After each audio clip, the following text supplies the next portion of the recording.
tajā virzienā, lai mēs atlaistu rokas un pateiktu viss, Dievs, es kapitulēju tavā priekšā.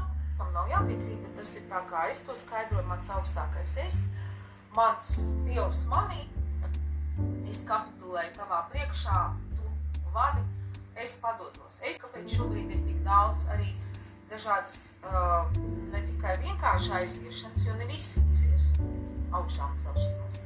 Visiem arī tas nav, visi to nav pieņēmuši. To, ko mēs esam jau gadiem dzirdējuši, 12. gadā gaidot lielos notikumus, ka pienāks tāds laiks, kad mēs augšām celsimies savos fiziskajos ķermeņos.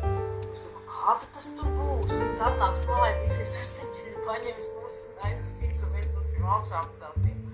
Reori šitā tagad ir. Tā, ka mēs esam tā, ka vairs nevar, mēs nevaram, mums liekas, ka mēs vairs nevaram palikt. Un tā arī ir, jo tādi, kādi mēs esam bijuši līdz šim, tādi mēs nevaram iet tālāk jaunajā, kur ir jaunas vibrācijas, jauni, viss ir jauns. Tas, kas nekad nav bijis. Protams, kāpēc ir tik daudz pašnāvību šobrīd, jo cilvēks jūt, ka viņš te vairs tāds, kāds viņš ir bijis, viņš te vairs neiedarās ne tad jaunajā pasaulē, jaunajās vibrācijās, kas